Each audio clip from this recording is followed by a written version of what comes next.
Welcome to Mean Green Game Day. I'm your host, Sarah Baskin, sitting in for Michelle Brooks today. Joining me are Jack Brown, Justin Ballou, and Connor Hibbett. Fellas, how are we feeling today? Fantastic. Feeling great. It's a great day. It's a great weekend of basketball. It's the last weekend of basketball in the regular season before we move into conference tournaments. Stakes are going to be really high. We're going to talk about who we like for the CUSA tournament, who we like moving into March Madness, and of course, preview today's big matchup against UAB. But first, let's get into last weekend's games against Marshall. So UNT split that series. They did win the first game, came out looking really strong, but they lost the second game in pretty heartbreaking fashion. Jack, what did you see from the team last weekend? Yeah, so like you said, Sarah, they came out the first game and just destroyed. And I think they played their style of basketball. And then the second game is really where they kind of struggled. They were down, and they flipped the script. You know, the first game, UNT they were killing it, got to the free throw line. They shot 20 free throws, beat them at field goal percentage, three-point percentage. And then the next game, it flipped the script. They kind of played Marshall's style of play. You know, Marshall's the #1 team in pace, so they fell into that just fast-paced kind of game against Marshall, and then they just couldn't come out and win. I mean, do you think it had to do with an identity thing, Justin? Like they should have stuck to their own identity in that second game? Well, I think it was more in the second game that Marshall sharpshooters just caught fire. I mean, the Friday game was really all about James Reese and Thomas Bell. I mean, those two guys, 36 combined points. James Reese tied his career high with 21. Throughout this whole weekend, UNT really showed me that they can compete with fast-paced teams. I didn't even think they played bad in that Saturday game. It was just that Marshall sharpshooters really caught fire. Andrew Thomas was 5 for 5 on three-point shots in that ball game. Javian Hamlet had 28, but it really just wasn't enough because there wasn't enough scoring from outside of him in that game. But it was a come-from-behind effort in that Saturday game. Javian Hamlet just put the team on his back in that second half, and it just made sense that the game was in Javian Hamlet's hands at the end of the game. And it just sucks that he couldn't have made that shot because it was such a good game, and UNT really just proved that they can compete with these faster teams. And it was a worry coming into this game for me because of UNT's slow pace, and usually fast-paced teams would give them a problem. But I thought defensively their scheme was really on point. They were forcing Marshall to shoot some tough shots.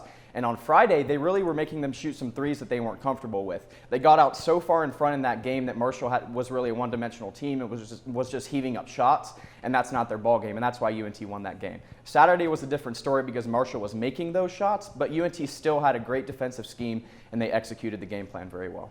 Connor, talk to me about that defensive scheme that Justin's talking about. You know, it obviously worked really well in that Friday game. What did you see? What UNT does really well, and it's actually, I've watched a lot of college basketball this season, and they've been some of the best at it. They move their feet tremendous. They don't play Ole defense, and I see that from a lot of teams throughout the country.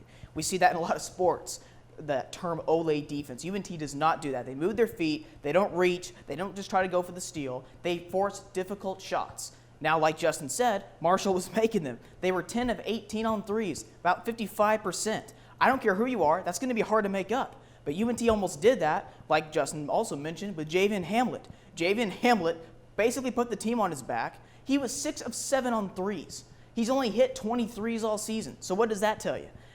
So fortunately for UNT, he was making those shots because if UNT played like their regular self on offense, the game wouldn't have been as close. But I don't really think the final score indicates how well UNT played. And what I mean by that is despite 70-plus points for the Marshall offense, UNT still played really good defense, and that's something that I like about UNT is they're consistent, and they don't just kind of give in, and they'll give in to the momentum. They keep fighting, and that's what we saw. They overcame a 14-point deficit and almost pulled out. It would have been a really good win on the road. I want to piggyback off that real quick. So UNT is not really a team that's made to come from behind just because of their slow pace and just with the fact that they like to take their time on offense. So Saturday, to me, I think was even more impressive than the Friday game, even though they lost, just because they were able to come back from double-digit points.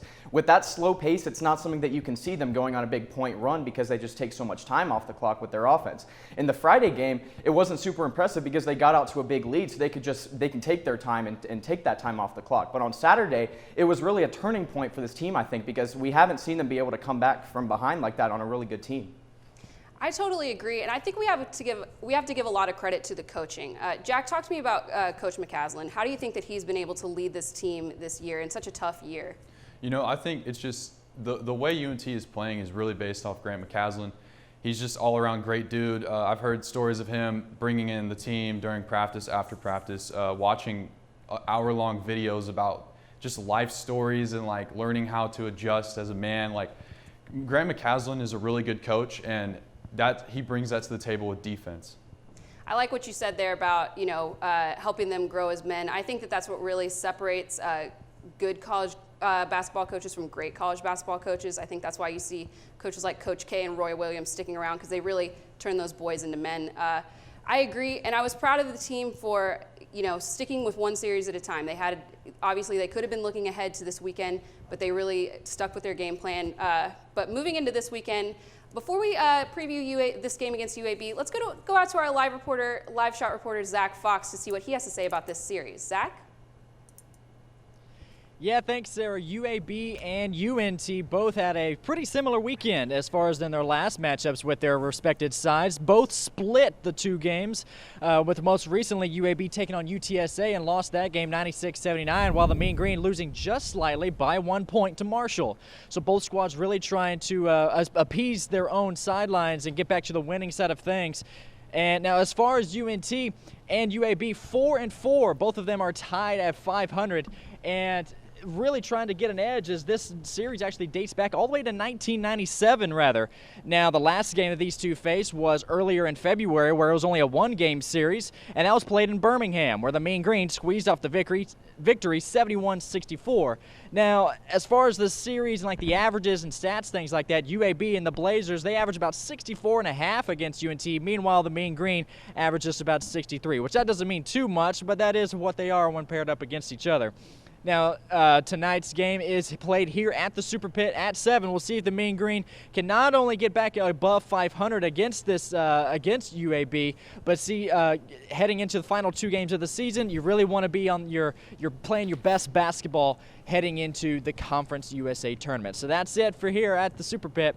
Sarah, back to you. Thanks, Zach. I completely agree with what you're saying about you want to play your best basketball towards the end of the season. Let's talk about this series against UAB. I know that all of us as a group, when these games got added back to the schedule, we were all extremely excited that this was going to be our last game of the regular season. I feel like we've been looking towards these games and towards this team all season long. Connor, what will it take to win this series? I felt like against Marshall, we kind of fell into a trap playing their tempo. We cannot do that against UAB. UAB is a small ball team. They play 5 guards who all average over 20 minutes of game action per contest. We can't fall into their trap. We have to play our game. We have the size advantage, and I'll talk about this later. I like to see us get more of our big guys involved, more so than we did against Marshall. But we can't rely on the three-point game. That's not who we are. That's not who we've been all season, except for Javian Hamlet playing great for one game. So we can't fall into that trap again. We have to force them to play our tempo. We have to focus on our defense and make sure that our offense is a consistent and an efficient manner rather than just chucking up threes and relying on the threes. And Jack, what do you see as a key? Matchup-wise, I'm kind of curious to see how Mac is going to really put out a starting lineup. I saw when the Rockets last year, I know this is NBA, played small ball. Rick Carlisle put out Kristaps at the 5, and it was all guards on the Rockets. So I want to see if McCaslin has that same trust with Zach Simmons and Thomas Bell to put them out there to be able to guard some guards. And I don't know. I think a big key is Zach Simmons' defense. I think it's kind of sus, and I don't know if he could be able to. If you expand him out to the wing, I don't know how that's going to look. Justin, do you agree that Zach Simmons' defense is sus? I mean, that's pretty. I think so, but I think this is the weekend that he can potentially have a big weekend, because like Connor said, this is a small ball team. Everything they do starts with their 2 main guards, Michael Ertl and Taven Lovin, and then it goes down from there. But a very small ball team, a very fast-paced team, kind of like Marshall, but not to the extent that they're going to beat you in transition like Marshall is. So I think the reason that we were all excited when we saw these games pop back on our roster or on our schedule was because we have a very similar style of play to UAB. It starts with Javian Hamlet for us. It starts with their 2 guards for them. And both teams are very efficient. This is a UAB team that shoots 45% from the field. They're not going to take a lot of three-point shots, but when they do, it's going to be Michael Ertl and Taven Lovin, as I said, because everything starts there. And the stat that really stands out to me with both these teams, UAB is plus 13 in scoring margin a game, and UNT is plus 10, which shows me that this style of ball that they play with this slow tempo, both these teams have slow tempo, and with everything started with their guards and with cutting to the basket and with getting to the basket, it wears down teams as you go through a long season. And both teams are averaging winning games by double digits right now. So very impressive, and I think this is going to be an evenly matched series this weekend. I agree. I wouldn't be surprised if we split the series. I think it does say a lot to have these last games be at home, especially for these seniors. Connor, talk to me about some key players. Well, I look at Zachary Simmons. Like Justin said, we have the size advantage. So if we can rely more, I think, inside and get him more involved. He was not involved in our last game against Marshall. He was involved in Friday's game against Marshall more so. He did score double-digit points in that game. He also took more shots. I think we need to get him and our big guys more involved down low. To me, it seems UNT does better when they take more efficient shots, like anyone would, but when UNT does take efficient shots, it seems to be more inside rather than with their guard play like a UAB. So I feel like with a UAB-like team, it would be easy to kind of fall into that trap and start getting into a three-point shooting contest. We can't do that. If we play defense first and then physicality inside second, I think that'll help UNT form a tempo that will be more suited for them. I agree with you about Zach Simmons. If there was a series this season where he was going to take over a game, and we're still waiting to see it, it's this series because we have the size advantage. A lot of the Trey Jamison is going to be the UAB big man, but he doesn't log a ton of minutes. So a lot of the time, Simmons is going to be matched up against a smaller forward or against a smaller guard, and he's going to have 5 to 6 inches of height against these guys. So let's see him get back to his good offense and his good defense. If he's guarding a guard, there is no excuse why he can't have 3 to 4 blocks in this game. I agree with both of you guys. I think that being balanced is going to be really key. And we'll make our official picks for this game later on in the show. But coming up next, let's talk about last night's game with the women against Rice. A heartbreaking loss, but they still have another chance tomorrow. We'll talk about it coming up next.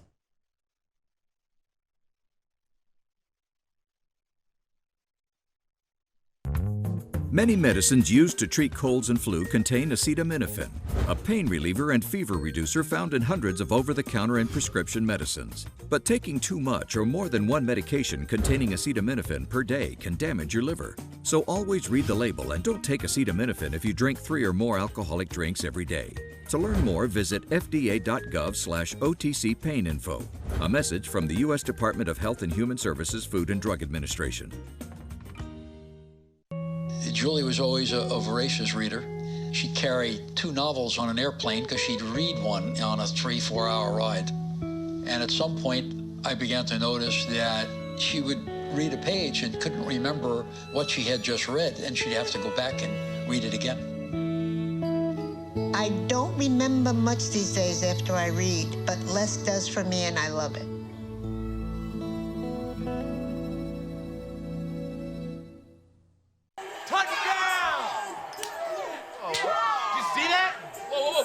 Yeah, we scored going to the playoffs. I can't believe I missed that. Every time I'm buzzed, I spend too much time on my phone. What? I should take your phone away. No. I'll call for a ride. Wait, why does my face look like that? I'm playing with these new face filters. Okay, you know what? Yep, that's mine. But I need that back. No. Kevin!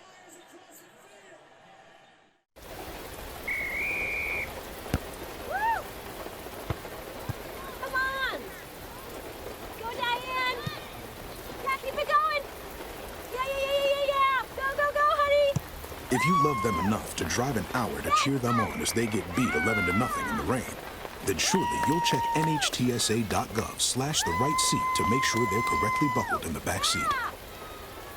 Throw that ball, Diane. Woo! You got this.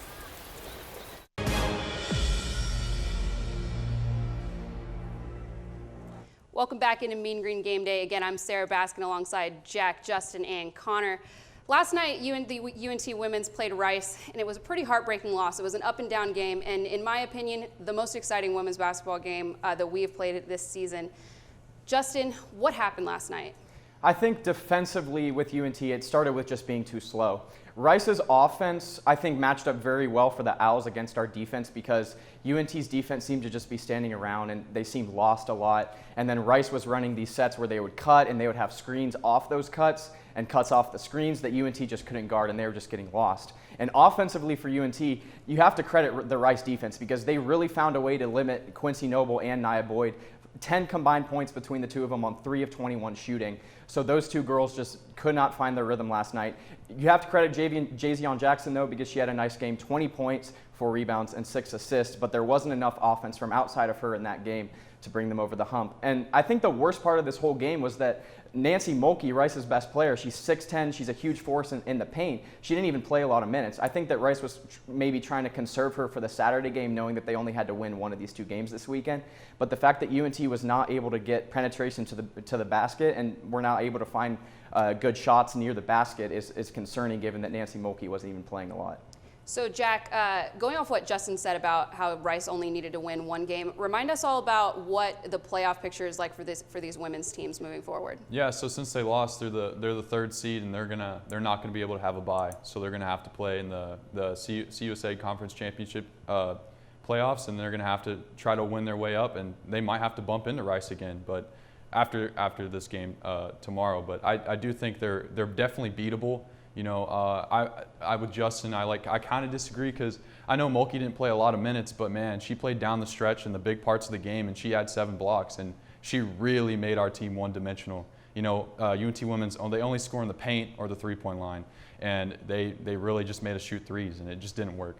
She did it, and specifically in defense of Quincy Noble, it was seeming like they were just running her off the 3-point line, and then as soon as she got into the paint, Nancy Mulkey was there to meet her. And yeah, 7 blocks was super impressive in that game. And it was really a game of back and forth runs either way. It seemed like a 10-point run for Rice, a 10-point run for UNT. And it seemed like when Nancy Mulkey was in the game, that's when Rice went on their runs. So credit UNT for at least exploiting the defense, at least when Nancy Mulkey wasn't in the game, and limiting some of the things that Rice could do on their offensive side of the ball. But when she was in the game, she was just a game changer all over the place. Connor, we mentioned Jazzy and Jackson. She had a fantastic game last night. Talk to me about her performance and how it compared to our other players, some of our best players who we tend to count on didn't have the best game last night. That's right. Jazzy and Jackson played out of her mind. 20 points, like Justin mentioned, 66% from the field. However, the rest of the starters combined for 13% from the field. That's like a baseball number with an amount of hits in a game. I mean, that's just not something you see in college basketball. And that's not going to get the job done, regardless of how good your defense plays. So again, Jackson, she played awesome. But you have to have more contributors. Now, fortunately, the bench played okay. They got several points in there. They also shot 30% from the field. But to beat Rice, one of the best women's college basketball teams in the state of Texas, you're going to have more than just one person contributing to the scoring board. Jack, what do you think happened to our other girls? Do you think they just got shut down by Rice? Yeah, it was just Mulkey just being, 6'10" as a girl, which just blows my mind. And Noble had probably her worst game of the season, 1 for 11, 5 points, and then Nia Boyd had 5 points, 2 for 10 shooting. So all around, just wasn't efficient. They need to get better looks. The offense was just too stagnant against Rice. So hopefully we see that for Saturday and then in the conference tournament. I will say, though, because there was points in the game where Jaylee Mitchell had to take out Nia Boyd and Quincy Noble because they were just struggling so much on offense, but there was nobody on UNT that could create their own shot in that game besides Jayzion Jackson. She was getting to the lane very well. She was creating her own shot, but for the most part, all season long, when Nia Boyd and Quincy Noble aren't on their game and they're not getting to the rim, just nobody else can create their own shot. And that's due in large part to the fact that there's not enough ball movement and not enough cuts on offense to get to the basket. That's why they're too one-dimensional and just shooting 3-pointers this year. They have to get to the basket more. Yeah, they have people that just kind of just spot up, and I know Justin has a person he wants to talk about that just sits on the 3-point line, but yeah, it's just too stagnant. I watched the game live. It was just boring, UNT's offense, just no ball movement.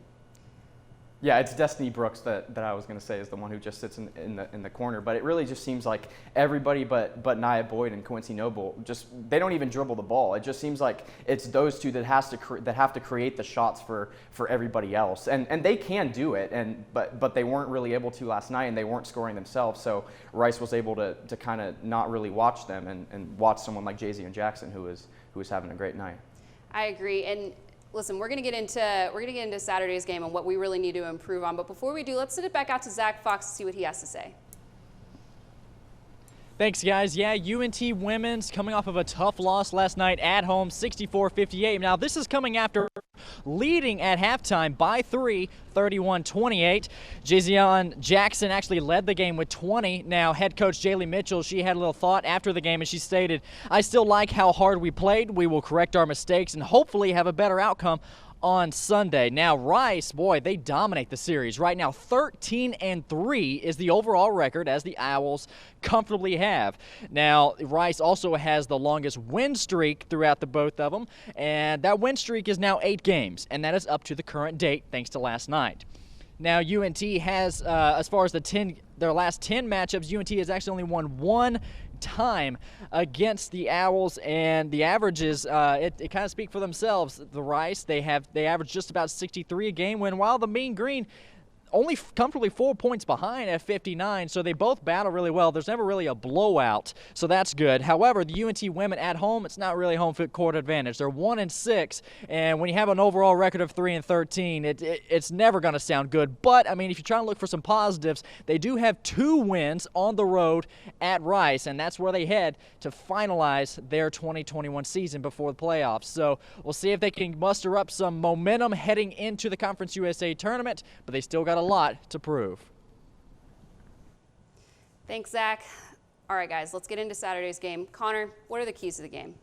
Well, it's quite obvious. We have to get more people involved. And they can't be standing around. They have to move, because you're not going to beat Rice by standing. You're not going to be a lot of those better elite teams by standing around. You have to move. I was taught that at an early age. Everyone is. And until we do that, we can't expect to win. Regardless, however, this is something to be aware of. I wonder what Rice's mentality is going to be like entering tomorrow's game. They may not play a lot of their starters. They already have the Division won, so it's going to be interesting to see UNT's mentality versus their mentality. However, as bad as we played on the offensive end, particularly this past game, we still lost in a close game, and so wouldn't be surprised to see maybe us even, again, possibly win, because Rice may not be exactly at 100% mentally or physically prepared. I mean, listen, we talked a lot about what went wrong, but it was a close game. The momentum was swaying back and forth in that game. They were up in the second quarter. Jack, how do they get that momentum back moving forward? Well, you know, basketball is a game of runs, and there's always going to have teams go back and forth. But it really comes down, I think, to defense. They need to play defense a little bit better. You know, they led going into halftime, and I looked up the scoreboard. I was like, yo, what's going on? It doesn't feel like they should be leading at halftime, but the Rice offense kind of just wore down the UNT defense over time. And, I mean, in 8th grade, I ran a play called Chin, and Haley Swayze for Rice came up the court, and she called Chin. So, I mean, UNT, man, you got to play some defense. Chin's a play that's been around for years. So, I mean, stuff like that, it's like easy cut to the basket. They just need to shut it down. Justin, let's talk about what Connor was talking about, Rice's mindset. Do you think it's going to be an easier game to win? Yeah, I think it's going to be, but UNT hasn't exactly wowed us on the road this season, and he made a good point about we don't know the extent of how much their starters are going to play, but I think the key to this game, since we expect to see Nancy Mulkey in some capacity, you have to find a way to limit her. You can't really stop her because we don't have somebody who can height-wise compete with her. But we saw a combination of Rochelle Lee and Tamisha Lampkin kind of getting physical with her in the game last night, and it was working out because they did a good job of at least blocking her out on rebounds. It seemed like she still finished with 10 rebounds, but she's 6'10", so that's going to happen. But it seemed like at some points in the game they're getting a lot more physical with her, and it was giving her a harder time. So I think to slow her down, you're going to have a combination of Rochelle Lee and Tamisha Lampkin being very physical with her inside the paint, because I don't think somebody like Madison Townley is necessarily tall enough to compete with her, whereas somebody like Tamisha Lampkin is a big body and she can really get physical down there with Mulkey. And we'll make all of our official picks for that game again towards the end of the show. But coming up next, we're going to look at the CUSA tournament. Who's UNT's biggest competition? We all have a different answer, so stick around.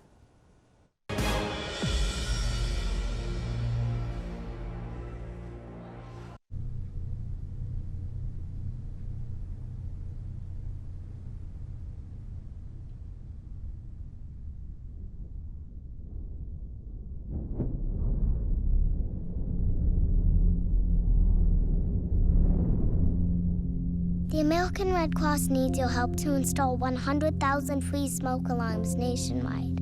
Join us April 27th to May 12th. Volunteer at soundthealarm.org. What does it look like when a life is truly changed? I feel a sense of accomplishment because I built a house. This house has brought us financial independence. Every family dreams to have their own house. This house changed our lives. Habitat for Humanity is at work in your community and around the world. Through shelter, we empower. 150 over 90. 180 over 111. 160 over 110. I had a stroke. Your blood pressure numbers could change your life. Lowering them could save you from having a stroke.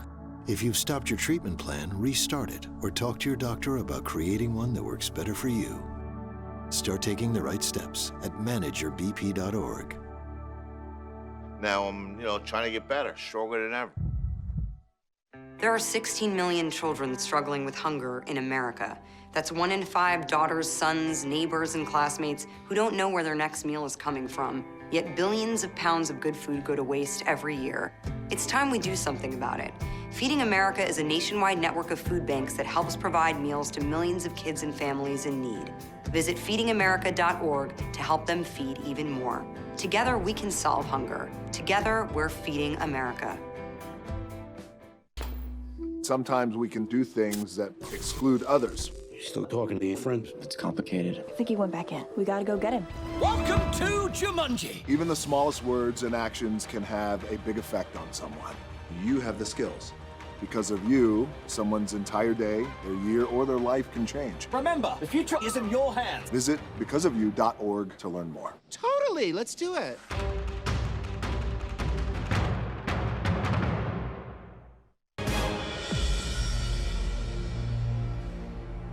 Welcome back into Mean Green Game Day. Well, like I've been saying, last weekend of the regular season, we're moving into conference tournaments next week.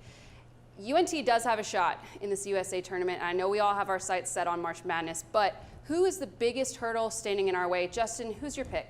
I think it's Western Kentucky, and it's just for one simple reason. Charles Bassey. The dude is a freak. He averages a double-double, 18 points a game, 12 rebounds a game. And I think from a UNT perspective, they don't have a center that is physical enough and who is good enough to compete with Charles Bassey.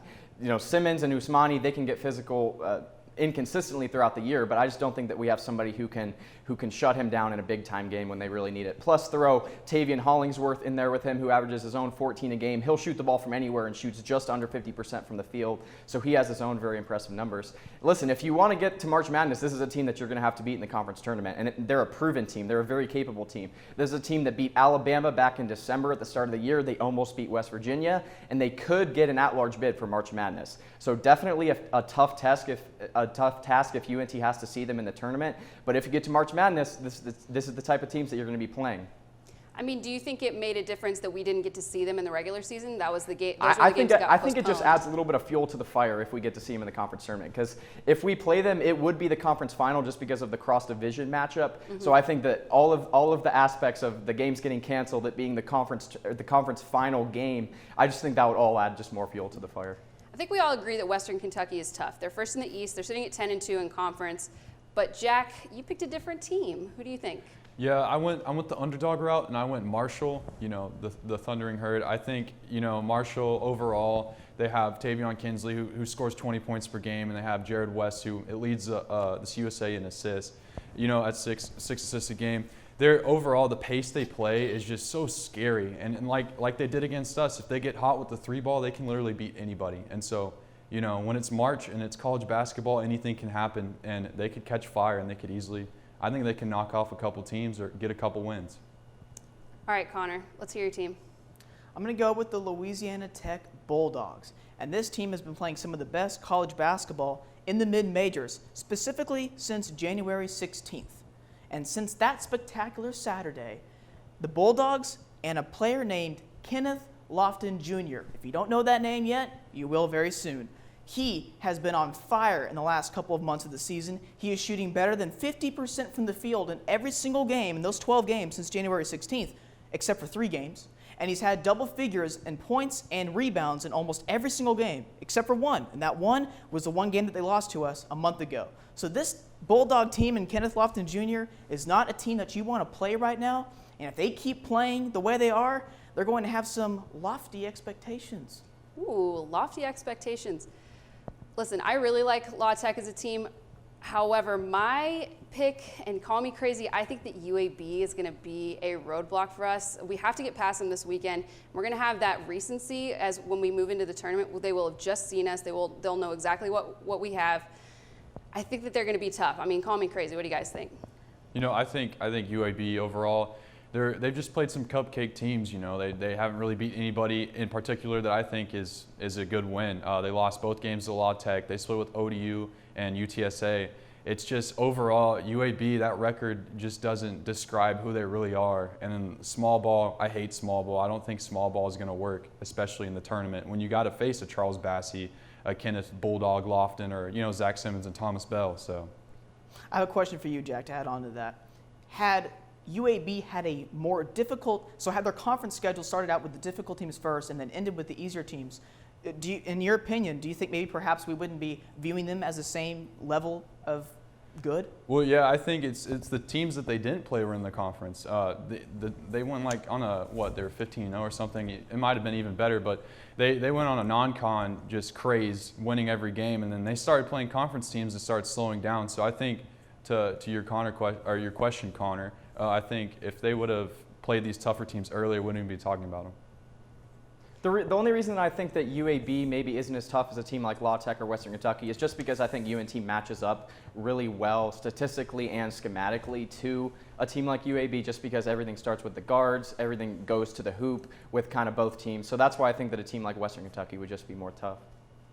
So, Justin, I know you're on the same page with me a little bit about UAB. Let's talk about some players to watch in the conference. And your guy is from UAB, correct? Yes, he is. Quan Jackson. Now, this guy does the dirty work with UAB. Okay, a lot of the numbers a lot of the things that he does isn't going to show up on the box score. He averages good numbers, 12 points a game, or just under 12 points a game.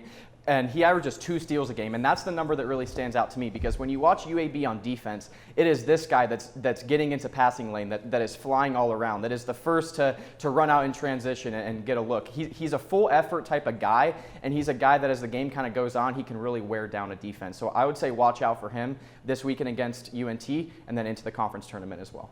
I agree. I think he's kind of a sleeper on that team. You know, when you're on a team with Michael Ertl and Taven Lovin, sometimes it's kind of like the third or fourth guy on our team. You just sort of don't think about them as much, but they can be real difference makers.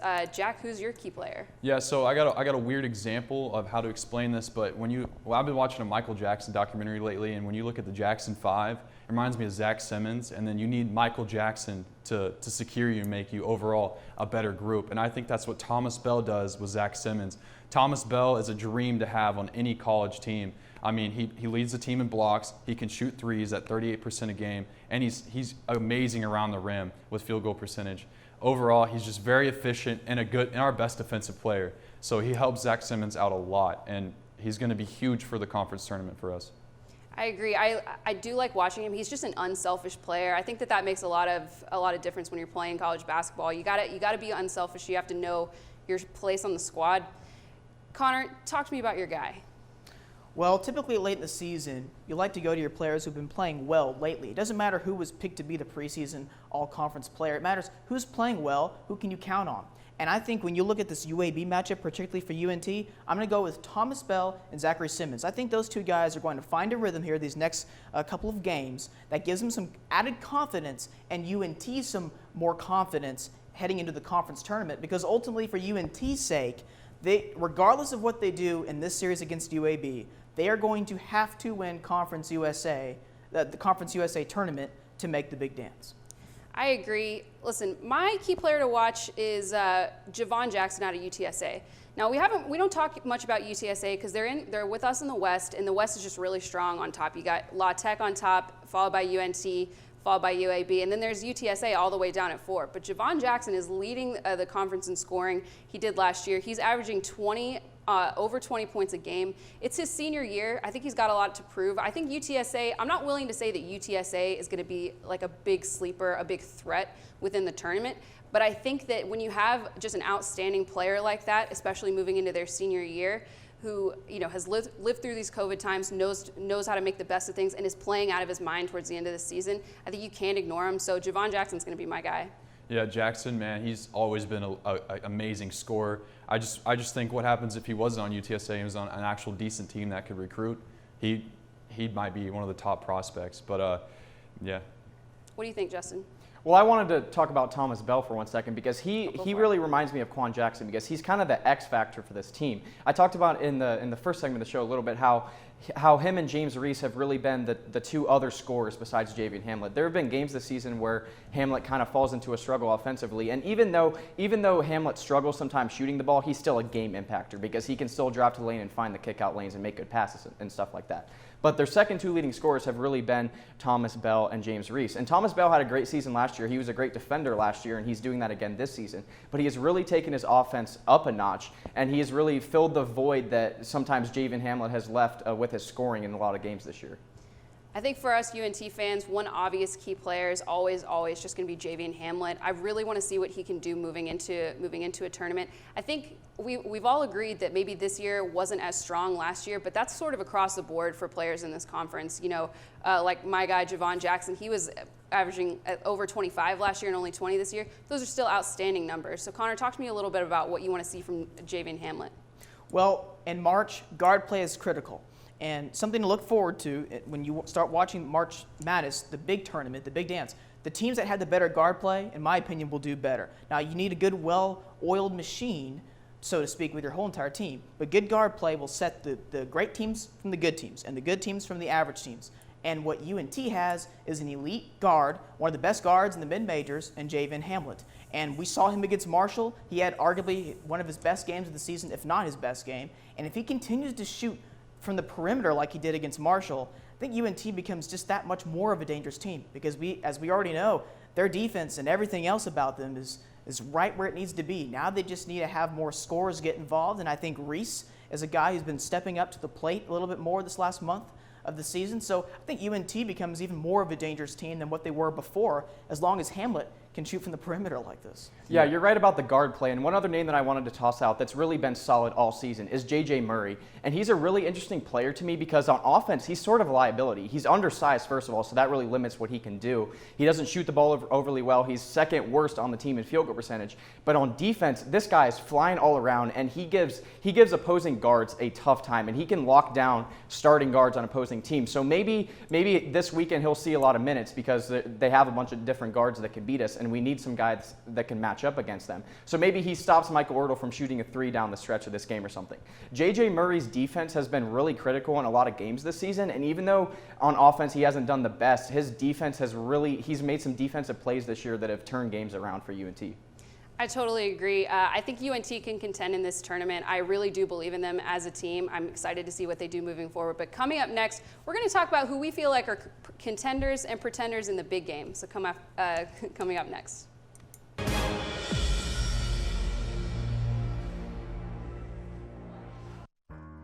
It started with the original care package and millions more like it. Passed from hand to hand across land and sea to help survivors in the aftermath of war. As we grew, we found better ways to help those in need. Ways to make a real difference, not just today, but tomorrow as well. Be the difference in people's lives. Help deliver lasting change at care.org. When I first saw Turtle, my heart was full. Now I'm anything but lonely. We had this deep connection, this heart connection. He just wants to be close to you and part of your life. Every day with Turtle is a perfect day. When I'm holding her, it makes me feel calmer. I think everything he does shows how much he loves us. When we adopt a shelter pet, we discover they're a little bit of a lot of things. But they're all pure love. When I was your age, I was just like you, fascinated by stars.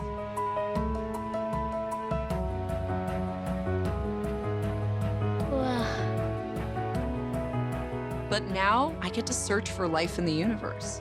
And who knows, maybe life is looking for us too. So we're like aliens to them? Yeah. Does anyone want to be a scientist now? I do. Awesome. We need more girls in STEM. Maybe we can find aliens. You think getting dumped by text is harsh? Try getting dumped by a tennis ball. My ex-owner drove me out to the woods, yelled fetch, and by the time I brought the ball back, he was gone. Yeah, I was pissed. But the folks at the shelter helped me let go of my anger. I learned coping skills, like taking it to the hole. Boom! Now I'm ready to fetch again. But how about I throw and you run and get it?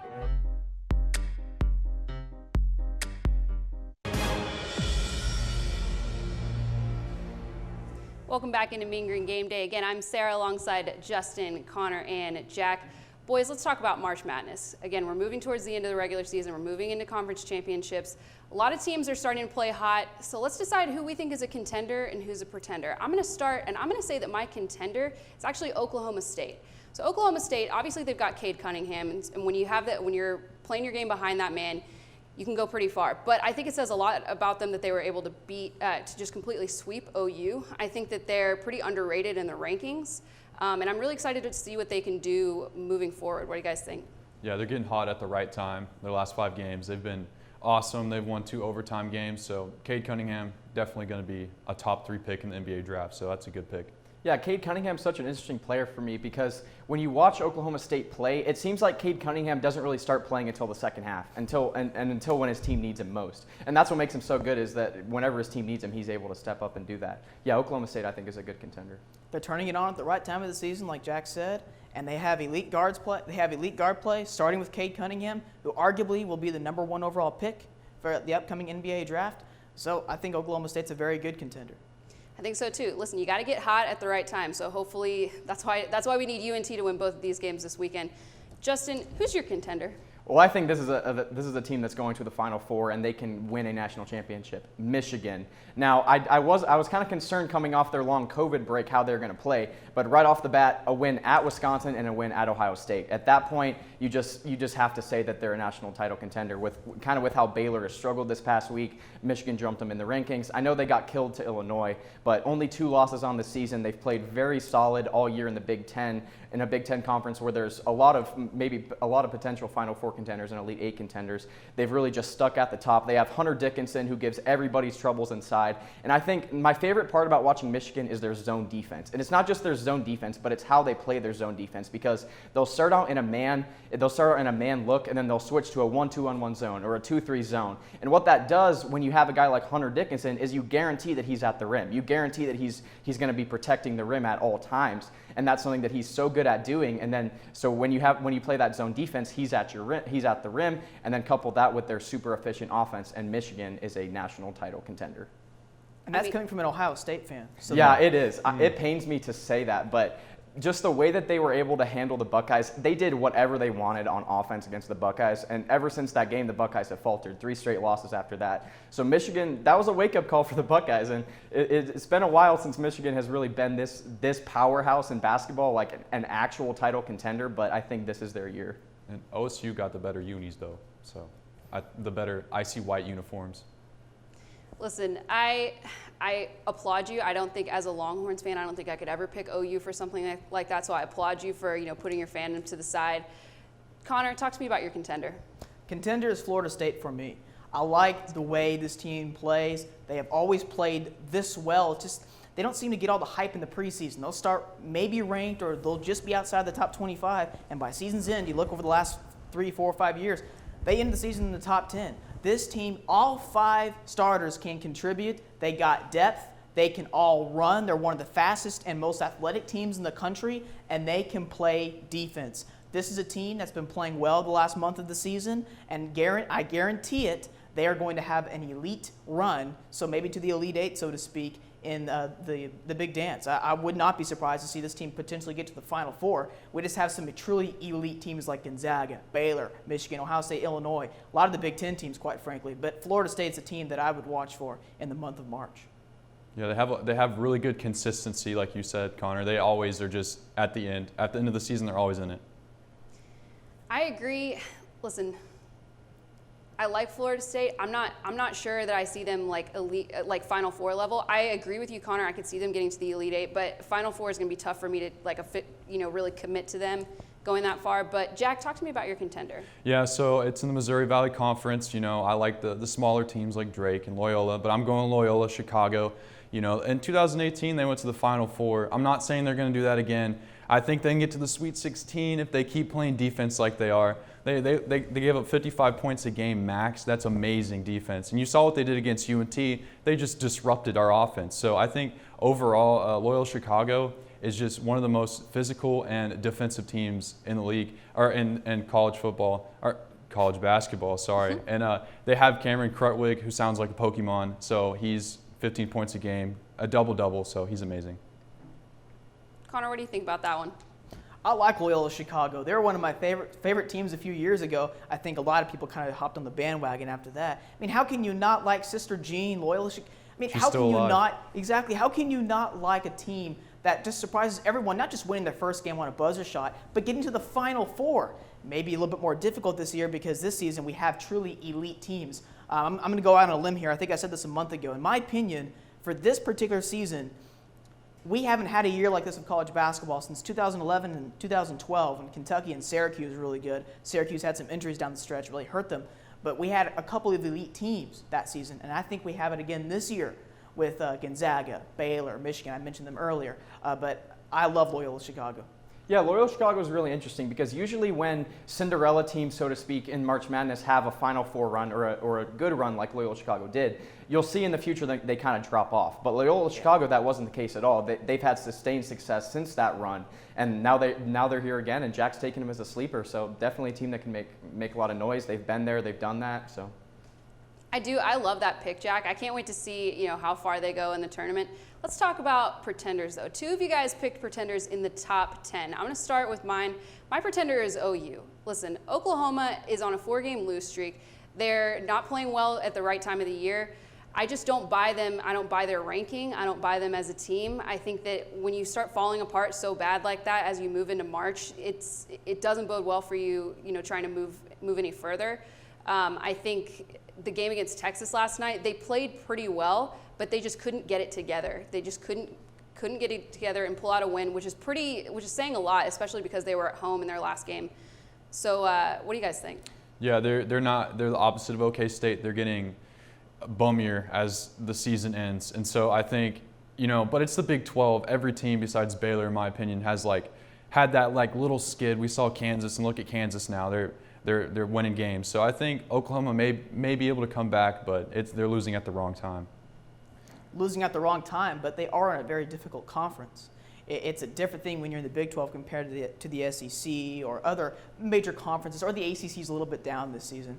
But yeah, Oklahoma hasn't played great basketball as of late, but they're still a team in my mind who could still make a potential Sweet 16 kind of run.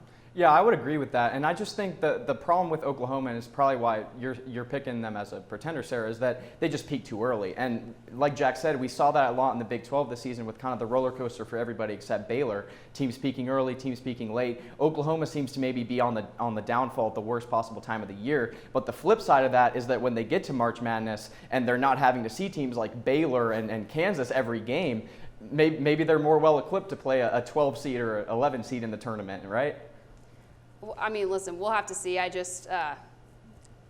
sucks. Anyway, Justin, tell me who your pretender is. So my pretending team is Alabama, and I know they're a top 10 team, but to me when I watch them, I just think they've kind of been the beneficiary of a wild SEC conference. In the SEC, you have teams like Kentucky, who's normally one of the blue bloods that kind of had a bad year. Teams like Florida, Tennessee, and Missouri, all in and out of the rankings all season long. And I just think Alabama has kind of just remained solid and have kind of just played their game while the other teams have faltered around them. So I just think with the quality of wins and their quality of schedule, I just don't think that merits a top 10 ranking. I don't expect them to be as high of a seed in March Madness as they look now, because the March Madness Committee will take into account the grand scheme of a season and the strength of opponents a lot more than the AP poll will, because the AP poll is just about what happened in the last week more than about over the course of a season. But from an Alabama perspective, I just think it's hard to pick a team from the SEC with everything that's kind of going down this year in that conference to maybe make an Elite Eight run. And I would even put a team like West Virginia, who's at 10 right now, over a team like Alabama and feel more comfortable about that. Connor, tell me your pretender.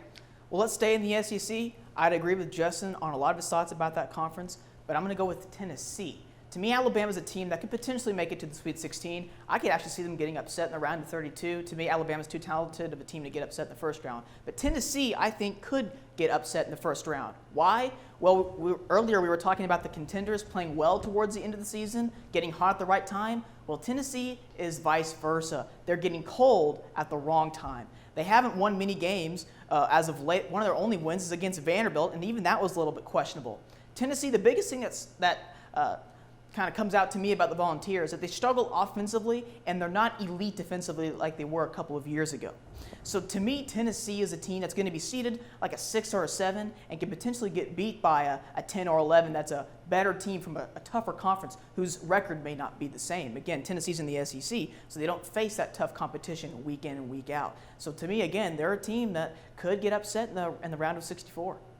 I know, Connor, as a college football fan, it pains you to say that the SEC doesn't see that type of competition because, you know, football, it's just not that way. And baseball. And baseball. Jack, tell me your pretender. Yeah, so the ranking, I don't think tells the truth about Houston. You know, they lost to ECU. Everybody here has heard me say that. It's just, man, it's ECU, come on.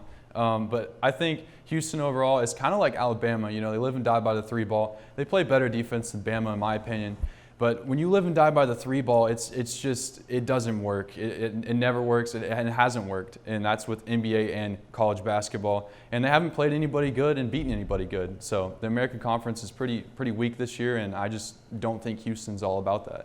Yeah, I talked about Houston in one of the previous shows, and that's kind of the same thing that I said, was that they play in the ACC, and there's not very many good teams there. So they're potentially a team that when they get to March Madness and they see, you know, a Big 12 team that maybe didn't have the best record, like Connor was talking about, that maybe is a lot better than their record shows, how well are they prepared for that? I also think they're overranked because I think you have to take in college basketball the quality of opponents and the quality of schedule a lot more into account than just final record, because the records don't tell all the story, especially with Houston. I totally agree. Listen, I've got this written down on paper. I'm going to hold all 4 of you guys to it. But coming up next, we're going to make our predictions for some big games over the weekend. And it might surprise you who's in the lead all time on predictions. Stick around.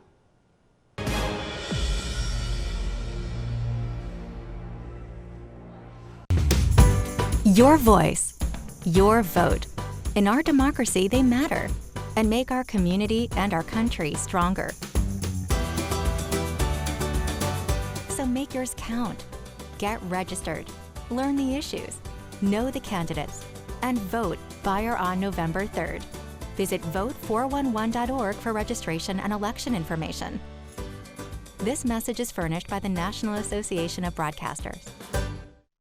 Jeff Foxworthy here. You know, if you've ever found yourself repeating the same thing for 75 years, you might be Smokey Bear. Only you can prevent wildfires. Well, thing is, there's a lot more to say. Like if you've ever found yourself burning yard debris and then walking away, well, you might be starting a wildfire.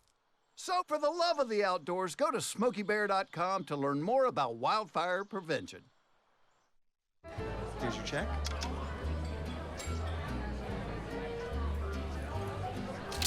Oh, you got it. You know, since I got rid of my car, I really enjoy walking. Okay. God, no. Getting pulled over for buzz driving could cost you around $10,000 in fines, legal fees, and increased insurance rates. Oh, you're home early. You live with your mom? That'll set your game back a few years. Buzzed, busted, and broke. Because buzz driving is drunk driving. It's fine that other people like you. It's more important that you like yourself. And I'm comfortable with every part of me. Meals on Wheels coming to my door as someone who's housebound assures me that I'm not forgotten. They care that I'm okay. My name is Asha Ida Bell. America, let's do lunch. Drop off a hot meal and say hello. Volunteer by donating your lunch break at americaletsdolunch.org. Welcome back to Mean Green Game Day. Thank you so much for being with us today. It's been a lot of fun for us to be here. Before we let you go, we're going to make some predictions on some games. First game coming up is UNT Women's versus Rice. Now, we discussed that the stakes are a lot higher for the UNT women, so I'm going to go with UNT. Yeah, I'm going UNT as well. I think they're going to bounce back, and I think Noble's actually going to have a good game. What about you, Justin? I'm going to take Rice here. I'm assuming that they're going to play their starters for most of the game, but just last night just didn't impress me. A lot of the things that UNT was doing defensively. I just think Nancy Mulkey's too much to handle once again. And when in doubt, pick the home team, right? I'll take Rice. Yeah, that's my motto. What about you, Connor? I've seen this before when teams already have a division or conference won, especially in the last game. They won't. Their psyche will be different. I'll go with UNT in this game, despite it being on the road. I feel like the UNT women's team can find a way to pull out a victory. I think so too. Let's send it over to Zach.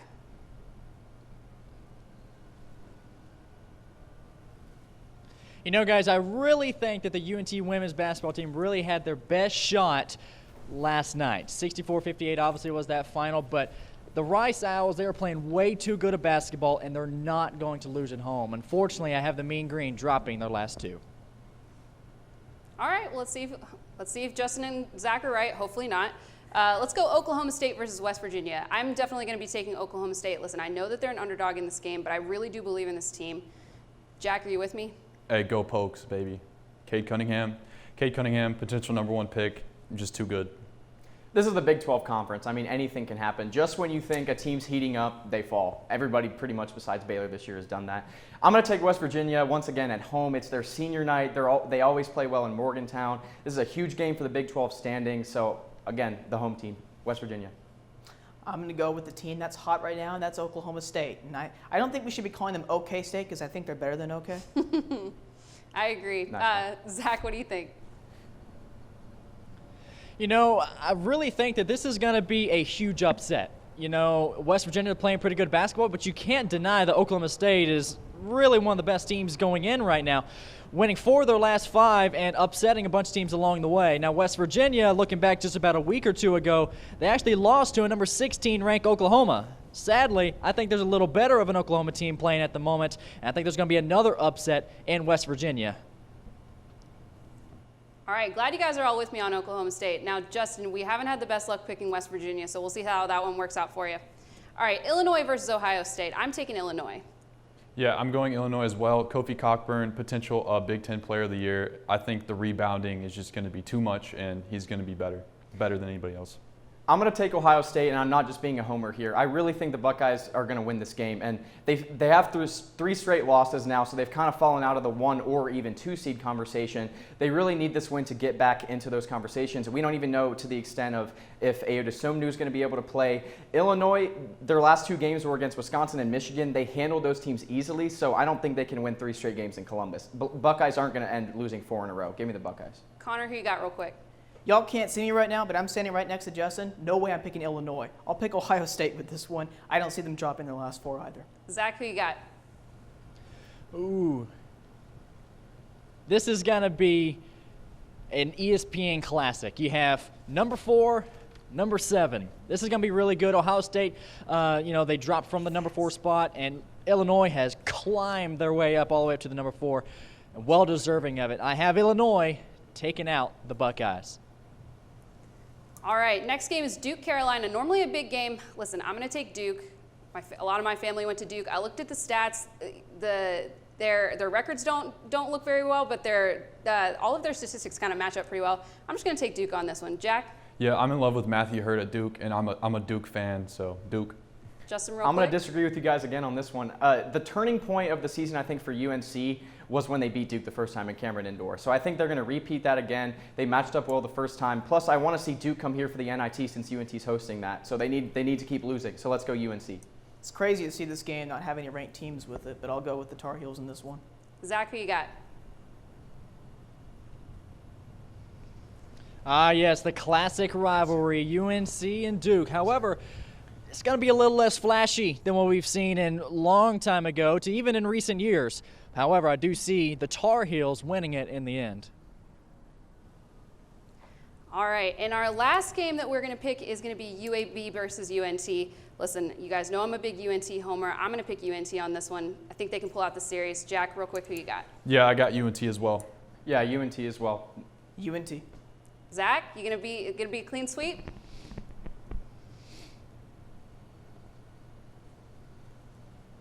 Pretty similar in rankings. However, I do have Old Dominion taking the L here with Western Kentucky. Western Kentucky, as mentioned before earlier in the show, they have a good shot of taking on UNT in the Conference USA final. So this is going to be another nail-biter as far as similarity in standings, but Western Kentucky should win this one out. I believe Zach is taking UAB on that one. So he stopped the clean sweep. We'll see if he's going to be right. Overall, Jack's in the lead. Jack is absolutely crushing it, so you guys need to step it up. Thank you so much for joining us today on Mean Green Game Day. This is our last show of the regular season. Hopefully we'll see you back soon. Thanks so much.